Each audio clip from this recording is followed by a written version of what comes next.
In the 13th century, Nichiren Daishonin penned a powerful letter known as Reply to Hashina Guro Taro that resolutely defended the Buddhist teachings of the Lotus Sutra against what he viewed as erroneous interpretations. This letter serves as a profound proclamation of Nichiren's conviction that the Lotus Sutra represents the supreme and final teaching of Shakyamuni Buddha. Let us carefully examine the pivotal arguments put forth in this celebrated writing. The primacy of the Lotus Sutra. Nichiren begins by tracing the historic transmission of Buddhism from India to China and Japan. While deeply grateful for Buddhism's propagation, he stresses the crucial need to make distinctions among the Buddha's teachings to avoid falling into erroneous views. He cites the Nirvana Sutra's grave warning that one who clings to distorted views will surely fall into the Avicii hell. To Nichiren, discerning the truth amid myriad Buddhist teachings required relying on the wisdom of the sutras themselves rather than one's shallow wisdom.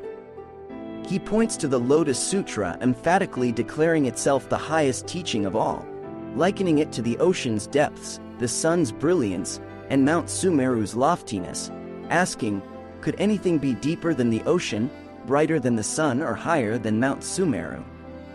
Nichiren then defends the Lotus Sutra's superiority by invoking its depiction of astounding phenomena surrounding its preaching, including raining flowers, a radiant light beaming forth, and countless bodhisattvas assembling from the 10 directions. When such awesome and wondrous events are considered, he proclaims, how can one still maintain that the Shingen Sutras surpass the Lotus Sutra? Critiquing contemporary schools. The letter's core focus is an incisive critique of the Shingen and Pure Land Buddhist schools that were widespread in Nichiren's time. He dismisses Kobo Daishi's claim that the Shingen teachings contain the entirety of Shakyamuni's lifetime teachings as a gross error.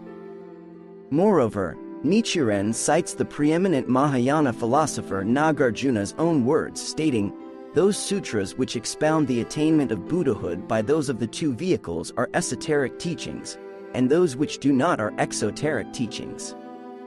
Since the Lotus Sutra alone opens the possibility of enlightenment for all people, including those of the two vehicles, Nichiren asserts it stands as the supreme esoteric teaching according to Nagarjuna himself.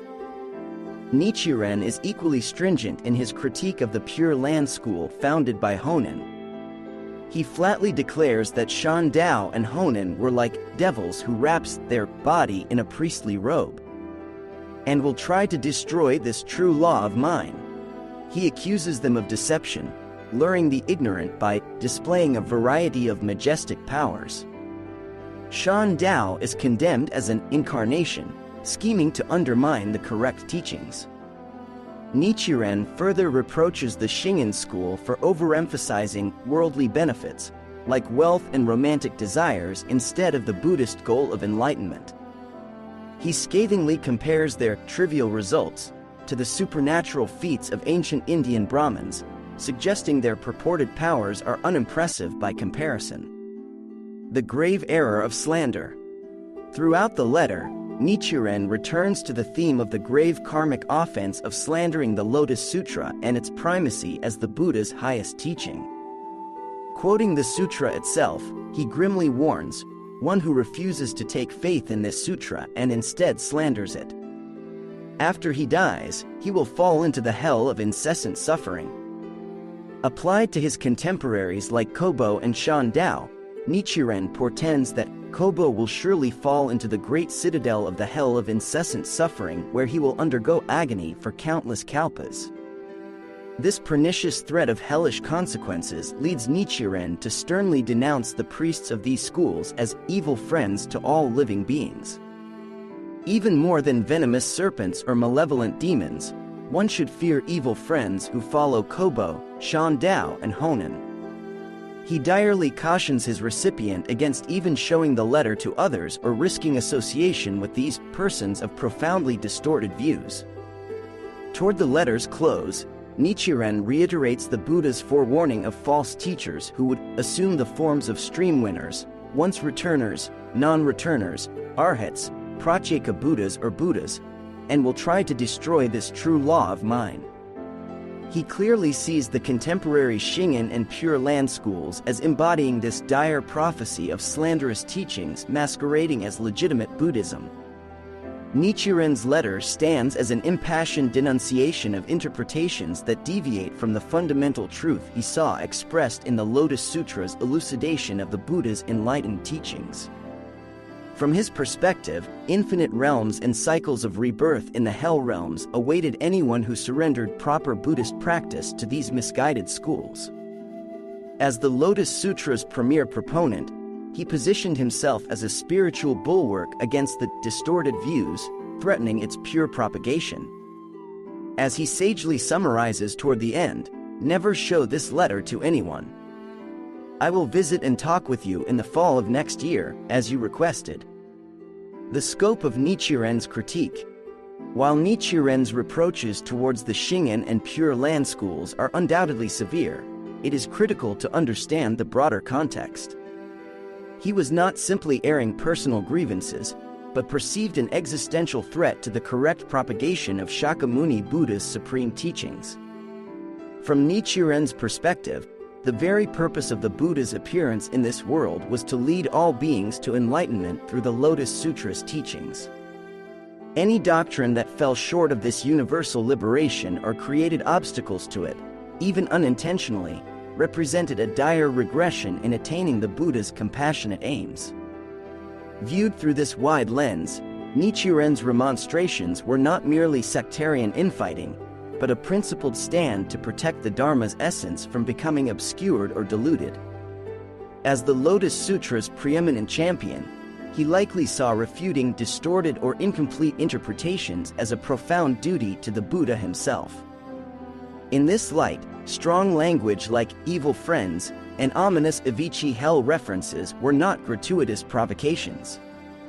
For Nichiren, they starkly illuminated what he perceived as the grave karmic implications and soteriological dangers of abandoning the Lotus Sutra's perfect teachings. From his perspective, nothing could be more compassionate than diverting people from spiritual paths destined for profound suffering. As the 13th century Buddhist scholar Gamma proclaimed, if a person falls into the sea of erroneous views, then even a good friend who reproves him is acting as a compassionate one. Nichiren's intense criticisms were rooted in an unflinching commitment to upholding the Dharma's complete truth, arguably fueled by profound compassion itself. The question of skillful means. A further nuance is Nichiren's understanding of the concept of skillful means, the Buddha's pedagogical use of provisional, expediential teachings to gradually lead beings to the perfect truth. Many contemporary Buddhist schools positioned their teachings as skillful provisional means, harmonizing with the Lotus Sutra's ultimate essence. However, Nichiren systematically rejected such claims, doubling down on the Lotus Sutra's self-proclaimed status as the supreme, no provisional culmination of the Buddha's life work. Any teachings that stopped short of its universal enlightenment principle were therefore rendered fundamentally mistaken from his uncompromising perspective. Nichiren's staunch position derived from the Lotus Sutra's own voice, resoundingly repudiating expedient means in no uncertain terms. The sutra's seminal third chapter, a parable, has the Buddha proclaim, "I have not yet revealed the truth. What I have already taught is false, a mere provisional doctrine." Nichiren saw no room for relativistic or reconciliatory interpretations here. Moreover, the Lotus embraces the principle of the Buddha's enlightened omniscience, the idea that his perfect wisdom grasped the individual natures and capacities of all beings from the outset. With such all-encompassing vision, Nichiren reasoned, what possible need could there be for limited, makeshift teachings? From his view, the very notion of expedience diminished the Buddha's perfect enlightenment. This disjuncture reveals the philosophical chasm separating Nichiren from contemporaries like Honen. Whereas Honen posited the Nembutsu as a pragmatic skillful means for the debased spiritual capacities of the latter day of the law, Nichiren saw such thinking as a regression from the Lotus universal, ahistorical truth. Compromise was inconceivable from his unshakable stance upholding the sutra's literal proclamations.